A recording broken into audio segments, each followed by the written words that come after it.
Australia has long relied on majority coal-fired power plants for its energy needs, but with increasing global awareness of climate change, there is a push for cleaner and more sustainable energy sources. Among the various options, small modular nuclear reactors, or SMNRs, have emerged as a potential solution. However, to determine whether SMNRs are a good idea for Australia, it's essential to compare them against renewable energy solutions, factoring in build costs, capacity, transmission needs, and life cycle considerations. But what are small modular nuclear reactors?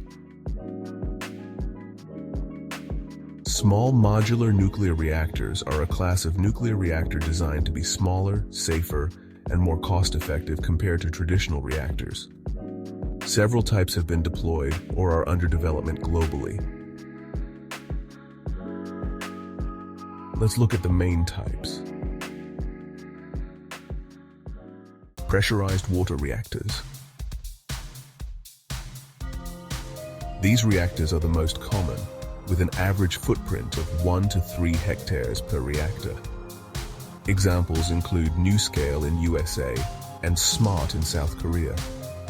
The build cost per reactor varies, but estimates place it around 7.5 to 10.5 billion Australian dollars per gigawatt of capacity.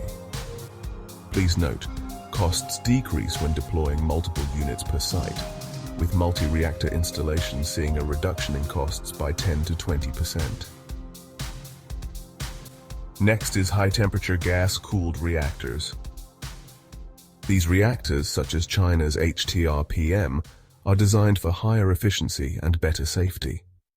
Their footprint is typically similar to PWRs, but cost per reactor is slightly higher, averaging 9 to 12 billion per gigawatt.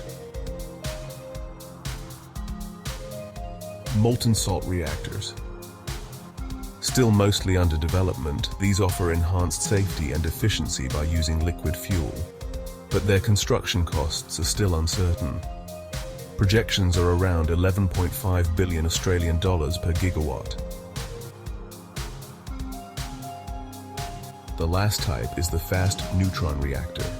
These reactors, such as Russia's BN-800, are designed for efficient fuel use but come with higher costs, averaging 12 billion per gigawatt. When considering the different types of SMNRs being built around the globe, and the typical cost reductions associated when deploying multiple reactors per site, the average expected build cost can be estimated at 9.75 billion per gigawatt of generation. Not cheap. It might be necessary to adjust this number up in Australia due to the high wage cost and inefficient construction sector.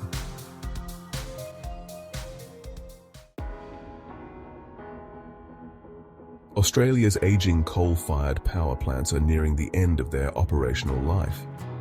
These coal-fired power stations have large capacities, typically in the 1 to 3 gigawatt per plant range.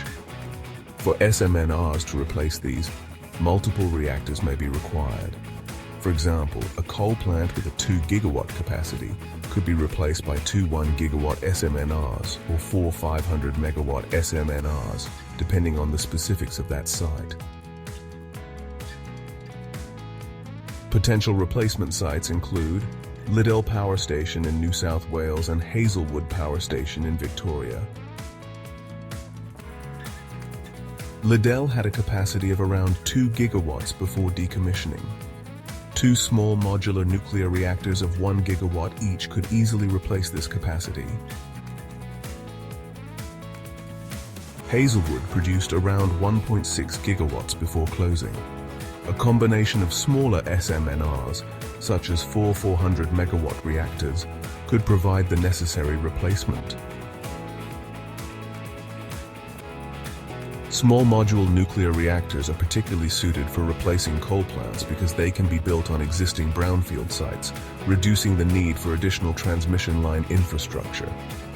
Additionally, SMNRs can provide continuous critical baseload power, similar to coal plants, ensuring a reliable energy supply. More on that later.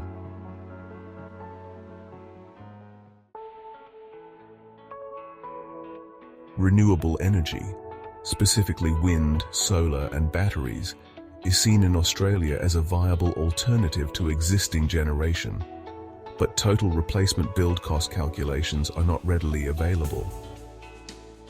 Any estimate costs would need to account for renewables' intermittent generation and storage requirements. It's noted that solar penetration is already far too high in Australia, which causes instability in the price market now. After all, it only produces full output for part of the day. And how much do these cost? Wind farms have an average build cost of $2.25 billion per gigawatt. Solar power installations average around $1.5 billion per gigawatt. Battery storage is more expensive, averaging around $6 billion per gigawatt. It's important to note, due to the intermittency of wind and solar, experts estimate up to 3.4 times the capacity needs to be built to meet energy demand consistently. Thus, the actual cost for renewables becomes more like the following. Wind's real-world cost is an estimated $7.65 billion AUD per gigawatt. And solar cost is more like $5.1 billion AUD per gigawatt. This results in an average cost of approximately $6.85 billion per gigawatt, when considering the mix, scaling factor and battery storage required. This is a surprisingly high figure, which doesn't match the narrative that renewables are cheap.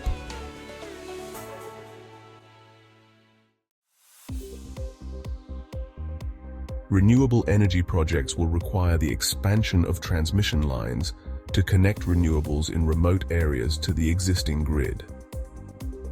The existing transmission line network in Australia has the bulk of the high voltage lines going from previous or existing large capacity coal and gas plants to nearby major urban centers.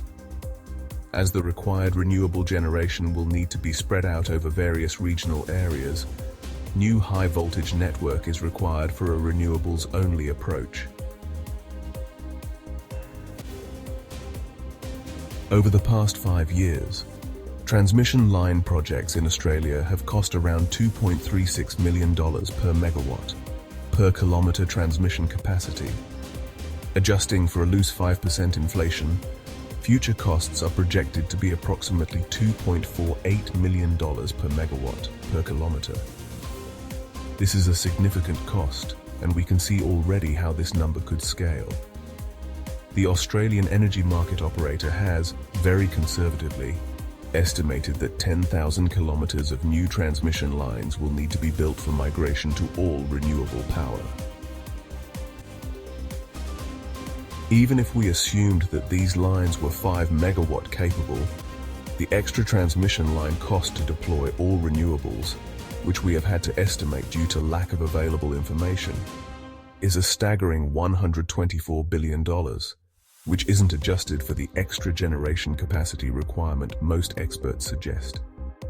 It's important to note, however, if renewable projects are built with more density than they currently are, or closer to urban centers, this cost could be lower. I'll remind viewers again that these are best estimate costs. You should be suspicious of how difficult it is to get these figures. The current government has allocated $20 billion for this work, but this arbitrary number is likely to only cover the amount required for the current renewable projects pipeline, as it wouldn't be logical to allocate resource to projects that don't exist yet.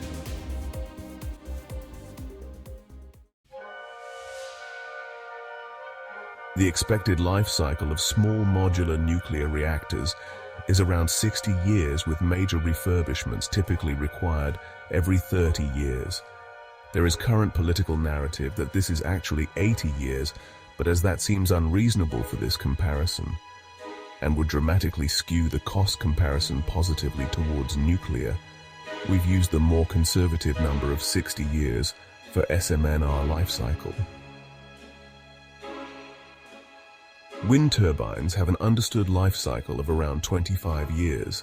meaning 2 complete replacement cycles would be necessary over the 60-year period of an SMNR. Fun fact: the first wind turbine installed in Australia is about to be decommissioned after 40 years of use, but this was with several rebuilds, so isn't a case to expect the same in the future.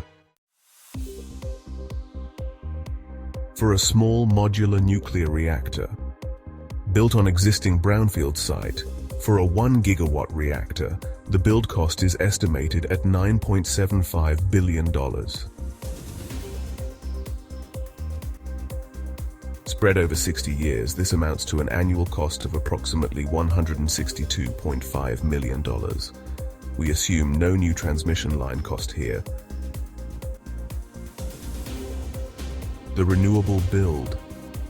Cost for 1 gigawatt of renewable generation, using the 70-20-10 split, and including the 3.4 multiplication factor required to cover intermittency, would cost around $6.85 billion. The lifespan of a wind turbine is 25 years, less for solar, meaning that over 60 years, the wind turbines would need to be replaced twice. This results in an expected total cost of around $13.7 billion, spread over the full 75 years or 3 full replacement cycles. This amounts to an annual cost of approximately $182 million. This isn't what was expected before starting the research for this. When adding transmission costs, like mentioned earlier, the total renewable project cost increases even more, and we haven't included replacement inertia infrastructure.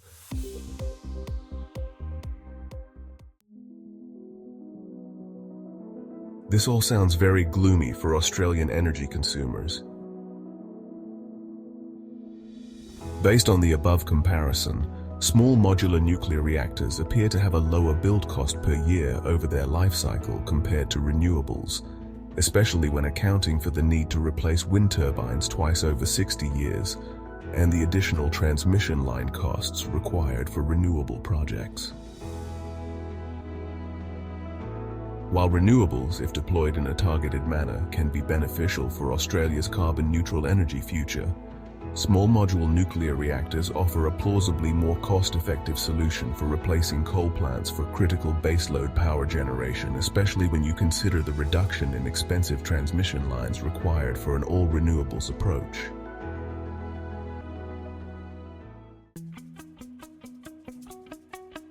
Gas-generated power was specifically excluded from the comparisons in this video. Gas is cleaner than coal and makes for a great baseload power source. But it isn't likely that the climate change narrative in Australia will allow for this relatively cheap generation to expand. There may be a tipping point in the future where electricity costs escalate so high that the public demands gas generation is increased in the generation mix in the future. Australia has other issues regarding availability of gas despite it being a large export resource. We won't go into that here.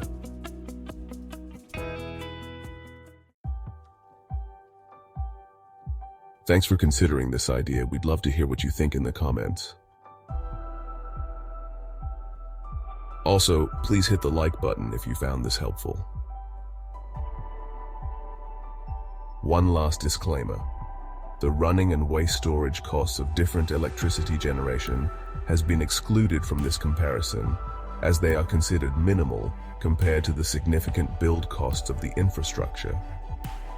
Land purchase and lease is also excluded, which would favor nuclear anyway.